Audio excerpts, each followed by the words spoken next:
ನಾವಿಬ್ಬರು ಸೇರಿ ಅವಳಿಗೆ ಸಹಾಯ ಮಾಡಿದ್ರಾಯ್ತು. ಇಲ್ಲಿ ನನ್ನ ಹೆಸರು ಸೇರಿಸುವುದೇ ಬೇಡ. ನನಗೆ ಗೊತ್ತುಂಟು. ಹಾ, ಸಹಾಯ ಮಾಡೋಣ. ಹಾ, ಅದು ಎಲ್ಲೂ ಹೆಸರು ಹೇಳುವುದು ಬೇಡ ಅಂತ.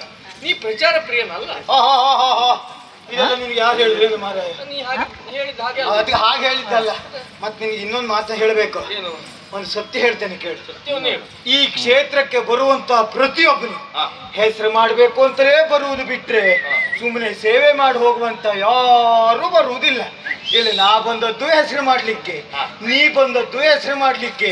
ನಮ್ಮಿಬ್ರು ಕತೆ ಕಲ್ಲಾಕುವ ಯಾವ ಭಾವನೆ ಇಲ್ಲದೆ ಕೂತ್ಕೊಂಡಿದ್ದಾರೆ.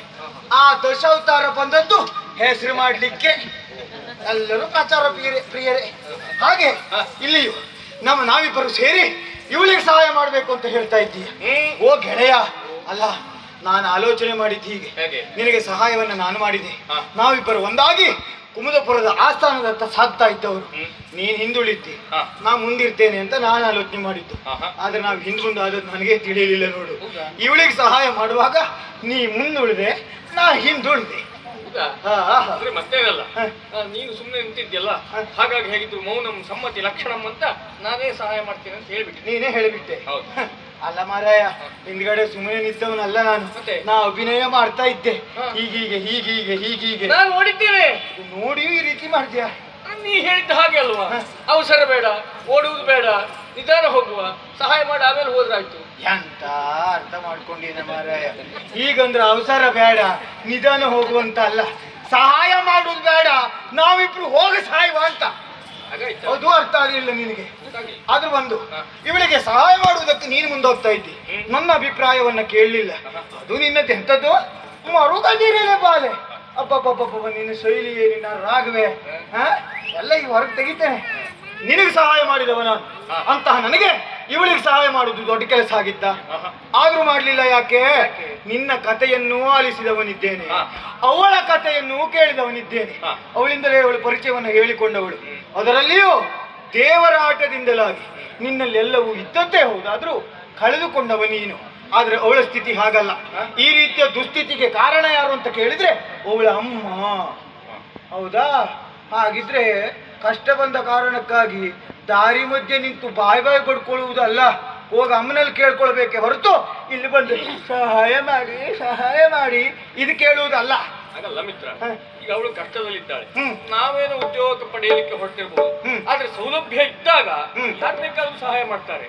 ಸೌಲಭ್ಯ ನಮ್ಮಲ್ಲಿ ಇಲ್ಲದಿದ್ದಾಗಲೂ ಸಹಿತ ಸಹಾಯ ಮಾಡುವ ಮನಸ್ಸಿದ್ರೆ ದೇವರು ನಮ್ಗೆ ಒದಗಿ ಬರ್ತಾನೆ. ಗೊತ್ತುಂಟ? ದೇವರು ಒದಗಿ ಬರ್ತಾನೆ, ಹೌದು. ಆದ್ರೆ ಏನ್ ಮಾಡುವುದು? ಇಲ್ಲಿ ನೀನೇನೋ ಸಹಾಯ ಮಾಡುವುದಕ್ಕೆ ಮುಂದಾದಿ. ನಿನಗೇ ಗೊತ್ತಿಲ್ಲ ಮಾರಾಯ, ನೀ ಅವಳಿಗೆ ಸಹಾಯ ಮಾಡ್ತೀಯ. ಅಲ್ಲ, ಮಾಡಿದ್ರು ಒಂದೊತ್ತಿನ ಊಟಕ್ಕೆ ಎಲ್ಲಿ ಹೋಗ್ತೀವಿ? ಆಶ್ರಯ ಎಲ್ಲಿ? ಎಲ್ಲಾದ್ರೂ ಅನ್ನದಾಸೋಹ ಉಂಟ ನೋಡ್ಬೇಕು. ಎಲ್ಲಾದ್ರೂ ಅನ್ನದಾಸೋಹ ಇದ್ರು ನೋಡ್ಬೇಕು. ಅನ್ನದಾಸೋಹ ಇದ್ರೆ ತೋರಿಸುವುದು ನಾನೇ ಅಲ್ವಾ? ನಾ ತೋರಿಸ್ದಲ್ಲೇ ಹೋಗುದು. ನಾ ತೋರಿಸುವುದಿಲ್ಲ. ಯಾಕೆ? ಇಲ್ಲಿ ನಿನ್ನ ಸ್ಥಿತಿ ಹೇಗಾಯ್ತು ಅಂತ ಹೇಳ್ತೇನೆ. ಹಸಿದವನ ಎದುರಿನಲ್ಲಿ ಮೃಷ್ಟಾನ್ನ ಭೋಜನವನ್ನೇ ಇರಿಸಿದ್ರು. ನನಗೆ ಮೃಷ್ಟಾನ್ನ ಭೋಜನ ಬೇಡ, ನನಗೂ ಕೊಳತು ಕುಂಬಳಕಾಯೇ ಬೇಕು ಅಂತ ಹೇಳಿದಾಗ ಆಯ್ತು. ಹಾಗೆ ತಿಳಿದುಕೊಳ್ಳುವುದೇ. ಇಲ್ಲದಿದ್ರೆ ನಿನಗೆ ನಾನು ಸಹಾಯ ಮಾಡ್ತೇನೆ ಅಂತ ಹೇಳಿದವ, ನಾ ಮಾತನ್ನ ಕೊಟ್ಟವ. ಬದುಕಿನಲ್ಲಿ ಎಲ್ಲವನ್ನ ಕಳೆದುಕೊಂಡಿದ್ದೀನಿ. ಅಪಮಾನ, ದಳ್ಳುರಿ. ಈಗ ಅರ್ಥ ಆಯ್ತು ಮಹಾರಾಯ. ನೀ ಆಗ ಸಾಯುವುದಕ್ಕೆ ಹೊರಟಿದ್ದಿ, ಹೌದಾ? ಕಾರಣ ಏನು ಅಂತ ಕೇಳಿದ್ರೆ ಸಮಾಜದಲ್ಲಿದ್ದಂತ ಪ್ರತಿಯೊಬ್ಬರು ನಿನಗೆ ಅವಮಾನ ಮಾಡ್ತಾರೆ. ಎಂತ ಸುಳ್ಳು ಹೇಳಿಬಿಟ್ಟಿಯ.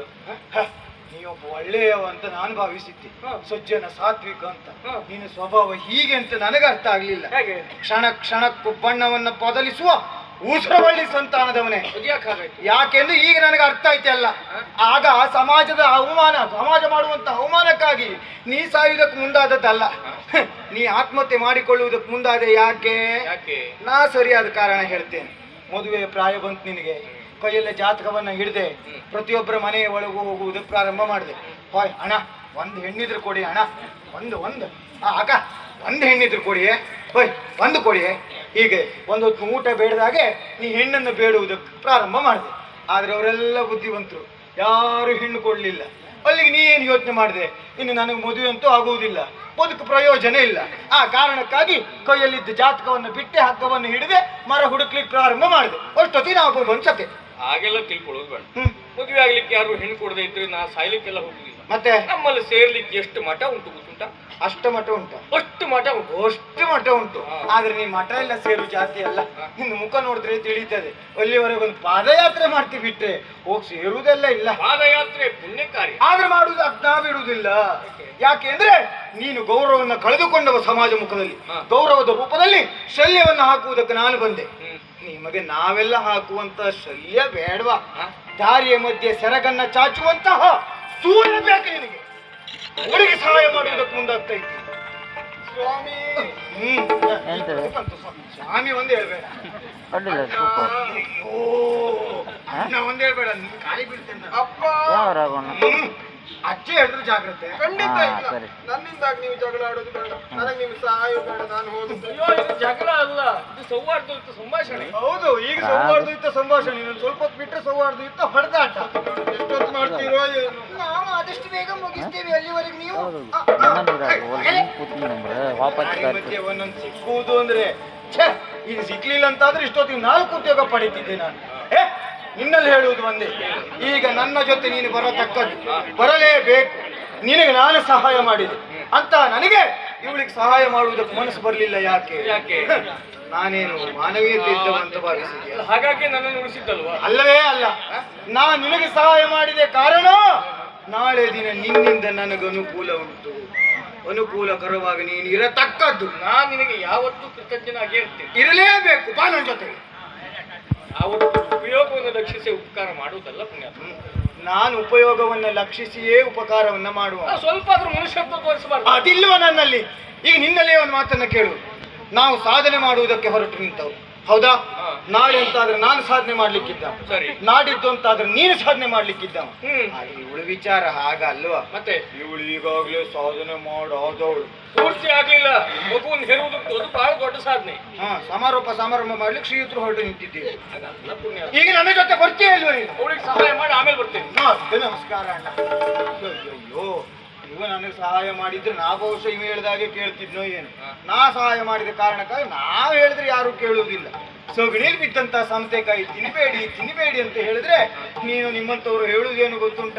ಒದೇ ಸೌತೆಕಾಯಿಯನ್ನ ಒದೇ ಸೊಗಣಿಲಿ ಒತ್ತಿ ಒತ್ತಿ ಒತ್ತಿ ತಿಂತೇನೆ ಅಂತ ಹೇಳಿದಾಗ ಅಲ್ಲ ಹಾಗೆ ಆದದ್ದು. ಈಗ ಬರ್ತೀಯ ಇಲ್ವಾ? ನಾನು ಈ ಕ್ಷಣಕ್ಕೆ ಒಳ್ಳೆ ಪಾಠ ಆಯ್ತು ನನಗೆ. ಬದುಕಿನಲ್ಲಿ ಇನ್ಯಾರಿಗೂ ಸಹಾಯ ಮಾಡಬಾರದು. ಈಗ ನನಗೆ ಅರ್ಥ ಆಯ್ತು. ಇಲ್ಲಿ ನಮ್ಮಿಬ್ಬರ ಸ್ಥಿತಿ ಏನಾಯ್ತು ಗೊತ್ತುಂಟ? ಏನು? ಕಾಕ ಕಾಕ ಪಿಕ ಪಿಕ, ಇಬ್ಬರು ಸರ್ವನಾಶ ಆಗಿ